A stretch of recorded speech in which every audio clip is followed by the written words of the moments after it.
It's a kind of different approach to conference and events that the embassy has decided to pursue for this opportunity of the 13th December, when we will celebrate the anniversary of death of Rita Levi-Montalcini. It's going to be the second event in memory this year. The first was in February in memory of Dubecco, and this time will be in memory of Montalcini. We hope that we will celebrate also results and achievements of living bodies in the future. Anyway, this time we decided to approach the problem differently than the usual conference where speakers are invited to discuss their research, their results, their future developments. We decided to go into the Foresight exercise. We identified a number of questions, statements, issues that can have an impact on society in the next 5 to 10 years. And for this, we consulted internally with a number of referees, including people from ISSNAF, developed a sort of series of statements that you see grouped here by different areas. We try to give a dimension of assessment for these statements, which are what kind of research, what kind of development, what kind of magnitude is expected, what kind of impact on society, what kind of possibility to transfer results from research into society, and how society is expected to react, whether they adopt or whether there are resistances to adoption that may be foreseen. This first exercise, this first round of consultation is based on 25 questions and statements that have been distributed to a number of potential respondents, both in the US and in Italy. It's part of a bilateral exercise, so we did not consult with others than either Americans or Italians, or preferably Italians who live and work in the US. As Justina said, part of the collaboration between the embassy and ISSNAF is in fact that ISSNAF has kindly accepted to disseminate the questionnaires, the statements, to all the people in the foundation. We got pretty good result in terms of respondents, more than 170 who gave us their contribution, and from the extraction of these comments, answers, we will develop a second round of the consultation that will be a simplified version focusing on areas of potential conflict. We will not target areas where there is general consensus that there will be an impact on society. We will rather try to focus on controversial areas so that by the 13th of December, people will converge the embassy and will participate in the conference. We'll have the possibility of debating, developing some ideas, discussing views, possibly different views from different constituencies. We expect epistemologists, we expect people with kind of interest in medical ethics, people with an interest on topics like diseases, specific diseases, or in topics like kind of area of research. Very quickly, you will see that here in the gray area, you will see the question of the statement. You will see a graph representation of the different distribution of answers, and a small table with the proportions of respondents focusing on one or the other question. It was deliberately organized in the simplest possible way. You see a Likert scale on totally agree, totally disagree, or no comment, which is quite traditional. We introduce issues like cancer, expected to become a chronic disease with mortality patterns like any other chronic disease. This is kind of statement where, as you can see, 1/4 of respondents agreed whereas the large majority will have some reservations and will be keen to discuss in plenary. We cover genetic profiling and mapping offered to all couples to prevent congenital diseases. This is, as you know, a pretty controversial area. It has strong ethical implications. There are several differences between the US and the Italian environment. Europeans are just in between. So we'd like very much to understand what, according to scientists, researchers, and practitioners, will be the expected and foreseen future. A focus on rare diseases as well. Rare disease, for your information, will be also the topic for the global health event that the embassy organizes every year. This year we will focus on rare diseases. Unfortunately, we had to cancel and postpone the meeting, which was scheduled for 8th of October because of the shutdown of the government, as our partners would have been NIH mainly, and HHS were not allowed to work, not even to talk to us. So it has been postponed to December 16th. So for those of you who may like to participate in this event, set ready for spending a weekend in DC and come on Monday either to the embassy to take part in the Rare Disease Conference. We will have the two major counterparts in the two countries, the National Center for Rare Diseases from Italy and the Office for Rare Disease Research in the NIH. Anyway, this is another key area for research that has an impact on health system financing, for instance, on the ethical duties of providing pharmaceutical support, but not only, social support and care to people affected by rare diseases who may not have the voice to interact with the government and with the public system. Alzheimer's disease and obviously neurodegenerations by and large, in general, this will be the major topic for next year's Global Health event. It will be linked to the BRAIN initiative of the White House, of the President, and of course to the new program for dementia and Alzheimer's that Italy has recently published, very much in line with one of the priority areas that Horizon 2020 will be focusing on.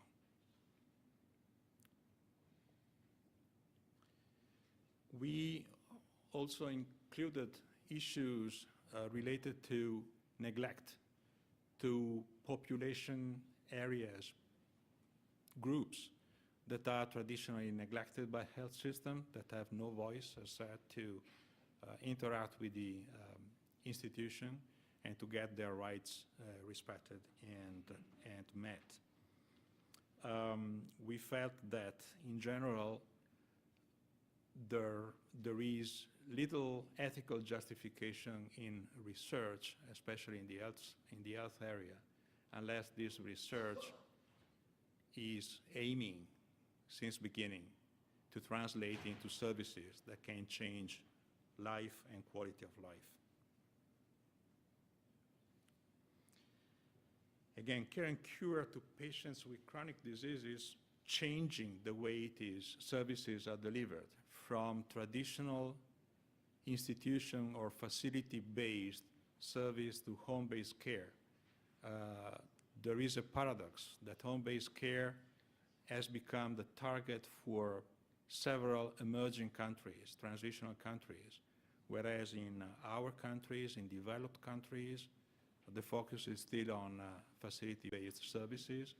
Apparently, home-based care is far too expensive or far too complex, or possibly linked to unsafe environment, the home, where doctors and nurses are not keen to deliver professional services because they fear they can be sued eventually. And this is one important side effect in the way the system are organized that we should be looking at.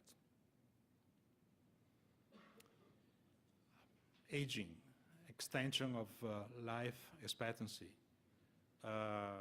we put some numbers, 75 years, active life.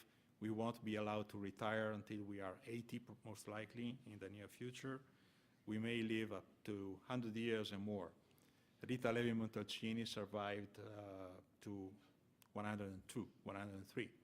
So that's a good reference model that we can use for this particular area. And as you can see, quite a majority of respondents did agree on this. And we guessed that there was different semantics underlying the answers, and we'd really like to understand more and to let people talk and discuss about this. Poverty, again, being a major factor affecting health expectancy, as well as the capacity to access services. Poverty is something that is rampant, and is rampant in all our societies, not only because of the financial and economic crisis, but also because of disparities. The rich are becoming richer, the poor are becoming poorer, and those who are marginal are becoming poor either. This is a trend which is seen in all our countries, and unless we change the way services are administered, especially those services which are supported by public money, public investment, there is a major risk that we don't serve the right people, that we establish something that won't reach out to those who are in need. Brain will be mapped. This is something that, as you know, is part of the Obama initiative, the Brain Initiative, but consulting and talking to several people and researchers, they say that it's a long way. And this long way will call for massive financial investments that the $100 million made available from the federal administration won't be enough even to go further than a couple of cubic centimeters. Nanotechnologies that will allow or facilitate development of personalized medicine at an affordable cost for everybody. That won't be part of the privilege of those who can afford, but that will change the paradigm by which medicine will be administered. We also talked about robotics and the way surgery will change. It will change drastically because of different tools and different technologies. Robotics in particular is a kind of special area of interest for Italian scientists. You may know that one of the major centers of robotic surgery is based in Chicago, and the two leading guys are in fact Italians who left Tuscany quite a bit of time ago. Synthetic biology, that wasn't totally understood by several respondents. It seems that the terminology is still unclear, and we may need to develop a vocabulary to explain exactly what the semantics are. But we feel that synthetic biology is either both a threat and an opportunity. And in this case, it's an area of, if you wish, national security. It has been addressed last year by a specific conference which was held in DC, whereas there was almost unanimous consensus that it will be a major issue. It will be, it's already with us. It will be made available most likely to specialized agencies, and it will change the way we administer medicine and we develop further research based on these findings. We wanted also to understand what the feeling is for the academia. How will the future medical doctors and nurses be trained in these new technologies, in these new paradigms, whether they will be taught properly on something new that will change the way they will interact with society and their clients. For those of you who are university staff, I guess this question may sound rather provocative, but Obviously, we need to plan today for what our future doctors will be able to practice in the next decade.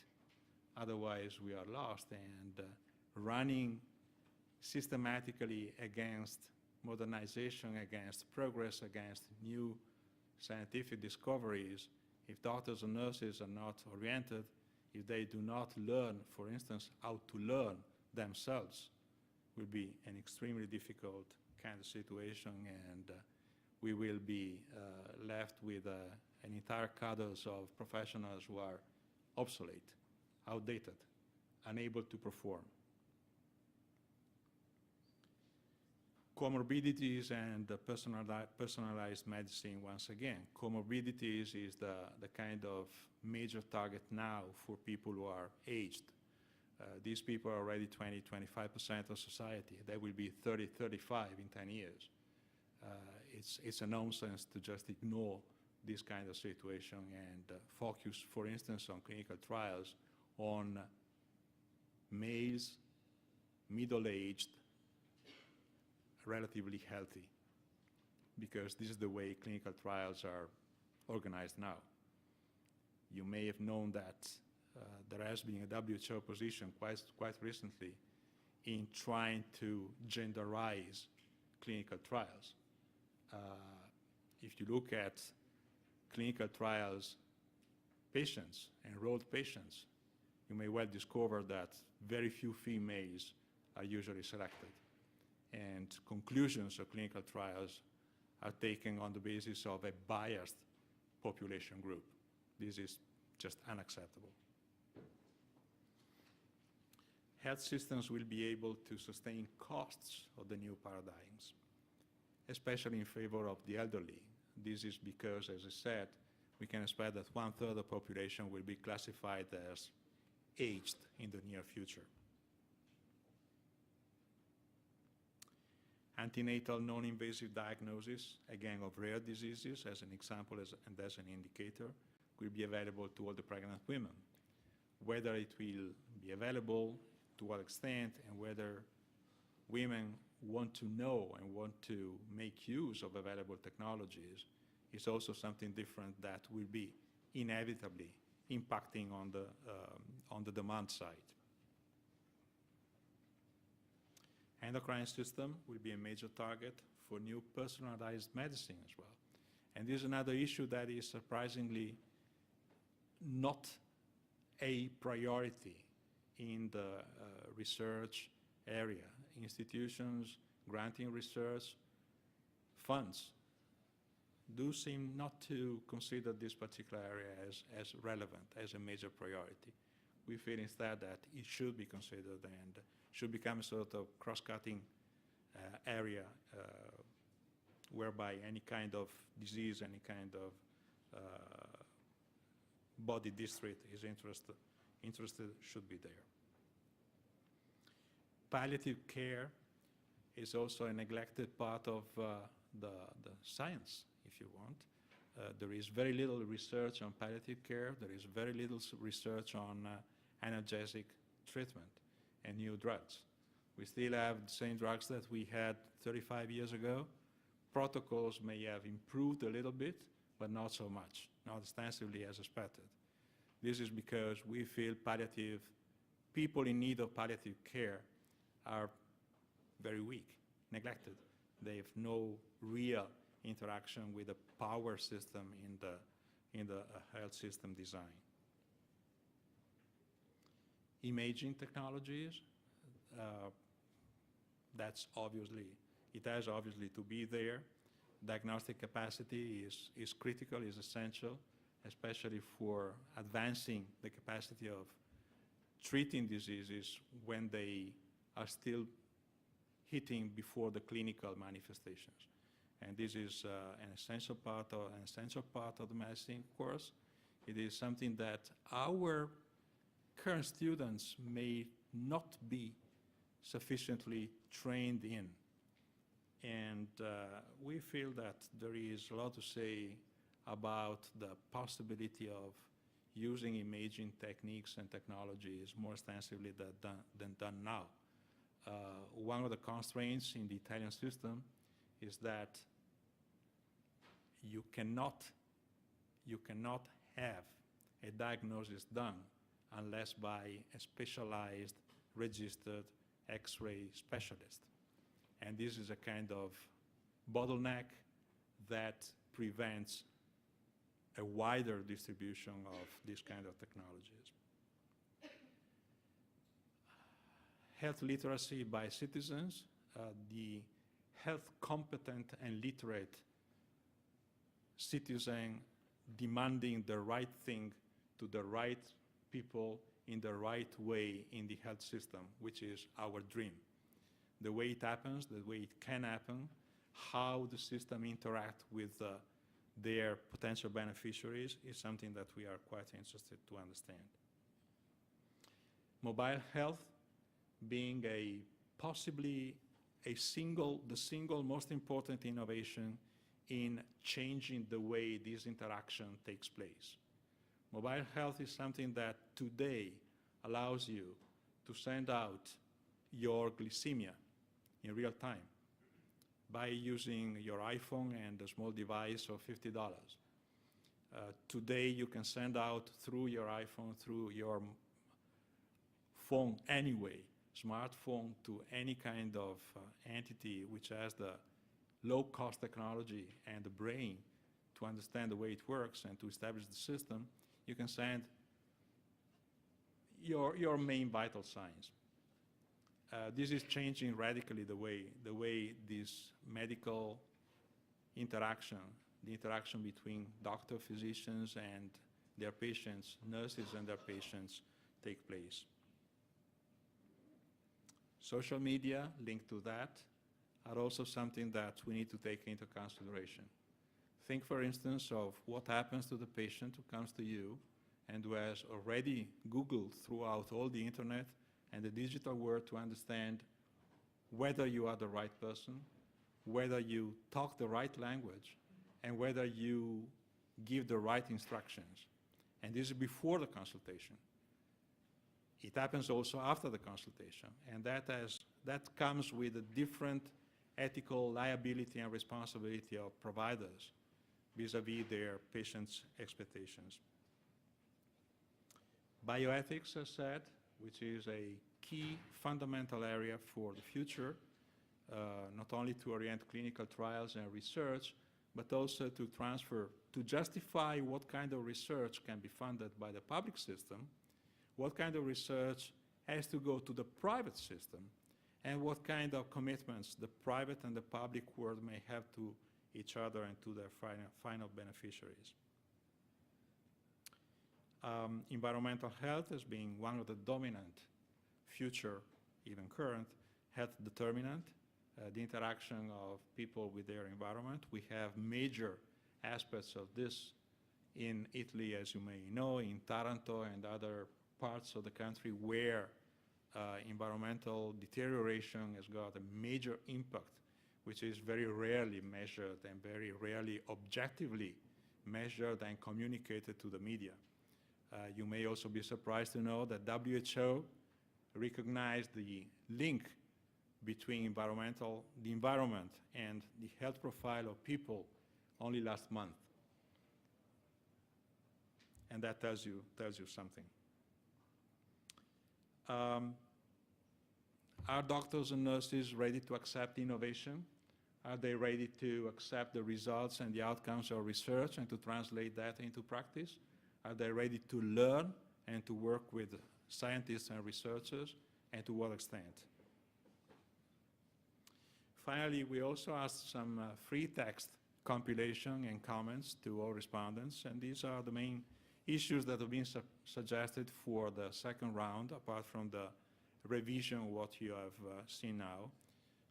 Climate changes and their impact on health profile, fertility, or changes in fertility, and what kind of future